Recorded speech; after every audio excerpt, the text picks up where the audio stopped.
So what happens when a life with no plan suddenly gets kicked into gear by a single chance encounter? Well, today we're going to dive into the incredible journey of Sanjiv T. Lall from his memoir Rubies in My Ears. It's this amazing story about how a totally aimless start can end up becoming a life of, extraordinary purpose. Okay, so this quote from Aditya Raj Kapoor, it just perfectly sets the stage, right? The boy from Ranchi has come a long way. You can just feel the weight of that. It's not just about distance, it's about this huge transformation, a journey that's not just across continents, but inside himself. It makes you wonder, okay, who was this kid from Ranchi? And man, how far did he actually go? Right. So this is a story of a life.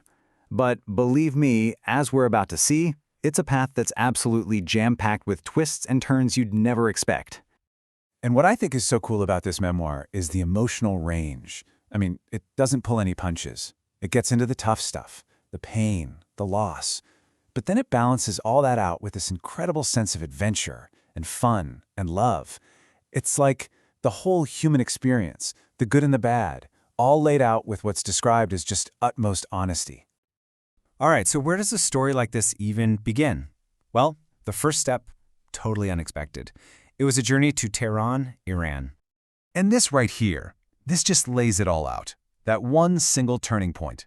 On the one hand, you've got this young Sanjiv Lall. He is fresh out of college, a political science major, and this is the crazy part. He has zero plans for the future. Like none.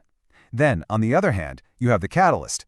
It wasn't some grand scheme. It was just a chance meeting with a family friend. And that one conversation, boom, it leads to this promise of a glorious job and a whole new life in Tehran. So the year is 1977. That's when this all kicks off. He grabs this job with an American shipping company, and just like that, his whole international adventure begins. It's kind of wild, isn't it? How one single decision can just set in motion an entire lifetime of movement. But here's the thing. His travels, they weren't just about, collecting stamps and a passport. The book actually calls this period a nomad search. So this isn't just aimless wandering. No, it's described as a walking in search of his divinity, a really deep personal quest to figure out where he fit in the world. Okay, let's take a look at this timeline, because it really shows the massive scope of his journey. He starts as a student in Calcutta with no plans, right? Then he's off to Tehran in '77. From there, he spends almost 20 years in Auckland as an entrepreneur. He travels all over the globe. And then, finally, he lands in Goa as a restorer and author. I mean, each one of these places is a whole new chapter in his search. And those 20 years in New Zealand? Whoa, his entrepreneurial side just exploded. And it wasn't just about making money. This was all part of that search, a way to build a life completely on his own terms. He ran a successful clothing company, then a travel company, and he even started a boutique IT consulting firm. It just shows you how adaptable he was and how much he just wanted to build something. And this quote, it really gets to the heart of it all. Staying all over the world in his endeavor to find his comfort zone. It's such a fascinating idea, right?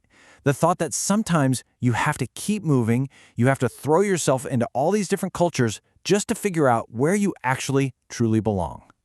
And in the end, that search for a comfort zone, it led him to Goa. And that's where his passions really came to life. So today, yeah, he's an author. But he's also a heritage property restorer. Think about that. He painstakingly brings these old Portuguese heritage villas back to their former glory. And get this, he's also super passionate about restoring World War II-era Ford and Willys Jeeps. It's all about preserving history, whether it's in a building or a machine. How cool is that? Okay, so check out this transformation. It's incredible when you see it side by side.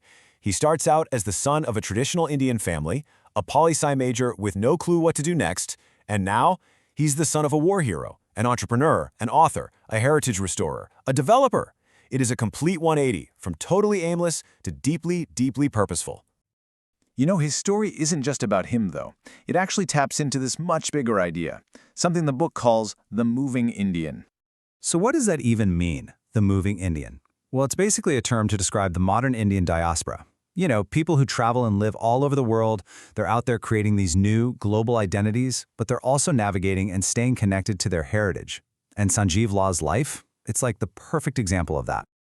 So, when you boil it all down, this is really a story about how an entire life can just pivot on one single moment, that one chance meeting. It's all about embracing the unknown, right? And letting your experiences just shape you, transform you, and take you from a place of, I have no idea what I'm doing, to a life that's just packed with passion and purpose. And that kind of leaves us with a big question to think about, inspired by his whole journey. What does it really mean to find your divinity? And, what might that search look like for you?